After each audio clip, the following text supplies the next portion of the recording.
जैसे नाज़रीन कराम, सलीम अख्तर हाज़िर खिदमत और आपकी खिदमत में सलाम। लोबे खबरें गर्म हैं कि जैसे जैसे 28वीं तरमीम की तरफ बढ़ने लग रहे हैं, बच्चे जमूरों के लिए हालात बिगड़ने लग रहे हैं। यानी जो जूते पॉलिश किए थे वो अब सर में पड़ने लग रहे हैं। मगर बकौल अच्छन भाई के ऐसा नहीं होगा, क्योंकि बच्चे जमहूरी अच्छी तरह समझते हैं कि निजाम के सामने नखरे करेंगे तो अपनी पार्टी के 100 बखरे करेंगे।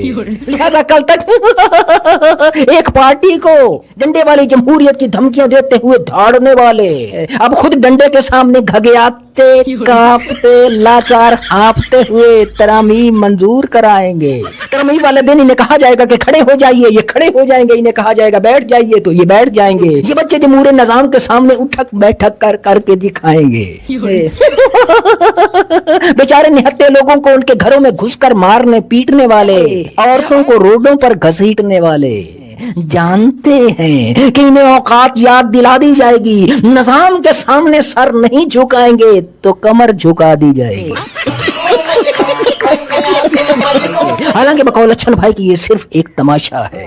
निजाम मसाइल ज़दगान आवाम को नए तमाशों के पीछे लगाकर उनकी धोती खींचे है।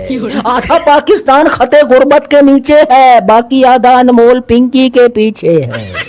बकौल अच्छन भाई के तरमीम कोई भी आए, मसाइल ज़दगान आवाम का जहान बर्बाद था, बर्बाद है, बर्बाद रहेगा।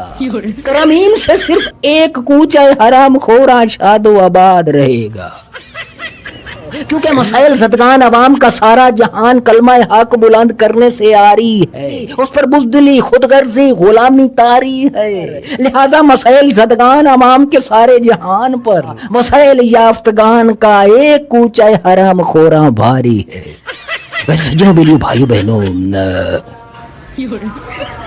आपस की बात है, पिछली दफा जो तरमीम मंजूर करवाई थी वहाँ पीटीआई के मेंबरान असेंबली की माएँ बहनें खालाएं उठाई थी, है ना। खवातीन को उठा लिया था। अब की बार फिर तरमीम करने से पहले एक मलका और एक पिंकी मैदान में लाई गई है। तो सज्जनों, मेरे भाई बहनों, इस्लामी जमहूरिया पाकिस्तान का ये जो आइन लिखा जा रहा है नया तरमीम करके, इसके पीछे पिंकी की कुर्बानी दी जा रही है, खवातीन की भाई मियाँ। तो पाकिस्तान के आइन के पीछे खवातीन की कुर्बानियों को याद रखना चाहिए आपको। हाँ, बता रहा हूँ, ऐसा मैं नहीं कह रहा हूँ। बकौल अच्छन भाई के जब भी तरमीम की जाती है किसी न किसी औरत की शामत आ जाती है, ऐसा मैं नहीं कह रहा हूँ। अच्छन भाई बता रहे हैं, बकौल अच्छन भाई के किताबों में, वो नसाबों में पिंकी का नाम होना चाहिए। तालीमी नसाब में आप पिंकी का नाम होना चाहिए भाई, पिंकी का नाम होना चाहिए, क्योंकि वो जब भी कोई आइन की शिक जो चेंज करेंगे, ये जो तरमीम करेंगे, और उनकी जब भी कोई शिक उठाई जाएगी उसके नीचे पिंकी कोई ना कोई औरत पाई जाएगी भाई, औरत पाई जाएगी। आप मेरी बात समझ रहे नहीं समझ रहे? अच्छा, भाई की बात समझ नहीं आती है हमको खुद भी समझ नहीं आ रही है। बोलना है कि कोई भी शक आइन की उठाई जाएगी, उसके नीचे कोई ना कोई औरत की कुर्बानी पाई जाएगी। जाहिर सी बात है, हर कामयाब इंसान के पीछे सुनते आए हैं कि औरत का हाथ होता है। उसी तरह हमारे आइन के पीछे भी बहुत सारी औरतों की कुर्बानियां है भाई मियाँ।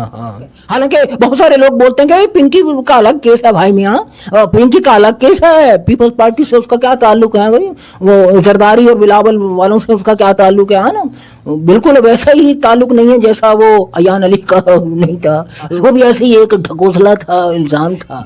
तो सही मेरे भाई बहनों, एकदम चबले मारने लग गया, अच्छी अच्छी बातें करते हुए एकदम चबले मारने लग गया। ये अच्छन भाई ऐसी चबले मारते हैं, फिर क्या करूं मैं, मुझे जो अच्छन भाई बोलते हुए मुझे यहाँ पर कहना पड़ता है आपके सामने ना, तो क्या करूं मैं, क्योंकि मैं खुद जाहिल आदमी हूँ, कुंद ज़हन हूँ, खामड़ दिमाग हूँ, जय्यद जाहिल हूँ, मुस्तनद मूर्ख हूँ, तो क्या करूं मैं, जो कुछ अच्छन भाई बोलते हैं मैं यहाँ बोल देता हूँ भाई। हालांकि टीवी की स्क्रीनों पर इस वक्त जिक्र होना चाहिए था सुथरा पंजाब में 100 करोड़ की करप्शन का, घी तेल आटे चीनी की महंगाई की मार का, गैस बिजली पेट्रोल के सताए हुए लोगों का हाल बताना चाहिए था, टीवी की स्क्रीनों पर नहीं। 28वीं तरमीम है, अनमोल पिंकी है, ایک اور ملکہ نکل آئی ہے اور وہ سندھ سے نکل رہی ہیں بھائی میاں. ہاں سندھ سے نکلیں گی اور ملکائیں بھی اور بہت ساری چیزیں نکلیں گی سندھ سے. جب تک یہ ترمیم نہیں ہوتی نا بہت ساری چیزیں نکلیں گی بھائی میاں. تو سنو بیلیو بھائی بہنوں فکر کی کوئی بات نہیں. جو سرداری صاحب ہے نا سندھ پتہ نہیں کتنی کرپشن ہے یار, کتنے ان کے اوپر کیسز ہیں. ان کے اوپر کیس بنانے کی ضرورت کیا تھی بھائی. تو اتنے سارے کیسز ہیں. یہ بیچارے بڑی محبت کے ساتھ وہ بتا رہے ہیں کہ نہا دھو کے آئیں گے اس دن, شیو ویو کرائیں گے, نہائیں گے, دھوئیں گے, خوشبو لگائیں گے جس دن 28ویں ترمیم ہوگی. اور یہ نہ صرف خود منظور کرائیں گے بلکہ دوسروں کو بھی بولیں گے کہ بھیا آؤ ذرا. ہاں جی, یعنی نوکر کی نخرا کی ڈگڈگی پر ناچنے والے بندر بیچارے کا کیا کام ہوتا ہے؟ اس کا کام ہوتا ہے گلی گلی کریا کریا ناچنا اپنے آقا کے ڈگڈگی پر ہیں بھائی. ہاں البتہ ہمارے اور تمہارے مسائل جو ہیں وہ اس وقت ٹی وی اسکرینوں پر ہیں نہ بڑے بڑے صحافیوں کے ولاگز میں ہیں. وہاں صرف پنکی ہے اور ان کی سندھ والوں کی کرپشن ہے. خدا ہم سب کا حامی ناصر ہو. پاکستان زندہ باد.